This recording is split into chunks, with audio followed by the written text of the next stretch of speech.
बिस्मिल्लाहिर्रहमानिर्रहीम। मेरे एक बुज़ुर्ग दोस्त जवानी में अरब पति थे, लेकिन उनकी ज़िंदगी का आखिरी हिस्सा उसरत में गुजरा। मुझे उन्होंने एक दिन अपनी कहानी सुनाई। उन्होंने बताया, मेरे वालिद मिल में काम करते थे, गुजारा मुश्किल से होता था। उनका एक कज़न मजदूर था। कज़न के वालिदैन फौत हो गए, उसके आगे पीछे कोई नहीं रहा। मेरे वालिद को तरस आ गया, वो उसे अपने घर ले आए। हम 5 बहन भाई थे। घर में गुर्बत थी और ऊपर से एक मजदूर चचा सर पर आ गिरा। वालिदा को वो अच्छे नहीं लगते थे, वो सारा दिन उन्हें कोसती रहती। हम भी वालिदा की वजह से उनसे नफरत करते थे, लेकिन मेरे वालिद को उनसे मोहब्बत थी। वो उन्हें अपने हाथ से खाना भी खिलाते, उनका बोल बाजार भी साफ करते थे और उन्हें कपड़े भी पहनाते थे। अल्लाह का करना ये हुआ कि हमारे हालात बदल गए।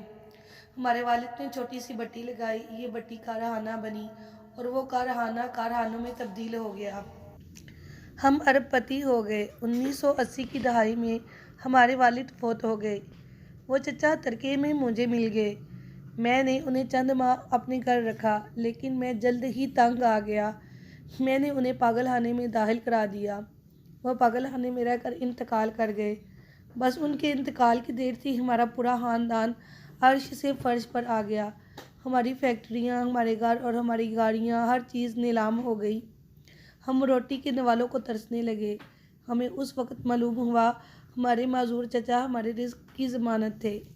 हम उनकी वजह से महलों में ज़िंदगी गुजार रहे थे। वो गए तो हमारी ज़मानत भी ख़त्म हो गई। हमारे महल हमसे रुखसत हो गए। हम सड़क पर आ गए।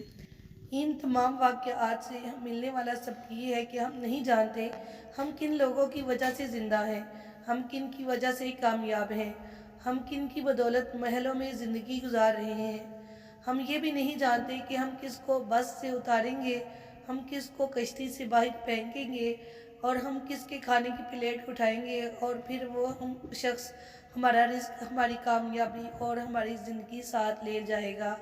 हम हरगिज़ नहीं जानते, लिहाजा हम जब तक इस शख्स को नहीं पहचान लेते, हमें उस वक़्त तक किसी को भी अपनी बस या कश्ती और घर से निकालने का रिस्क नहीं लेना चाहिए, क्योंकि हो सकता है कि हमारे पास जो कुछ है वो सब उसी शख्स का हो, और अगर वो चला गया तो सब कुछ चला जाएगा। हम ना रहें, मिट्टी का ढेर बन जाए।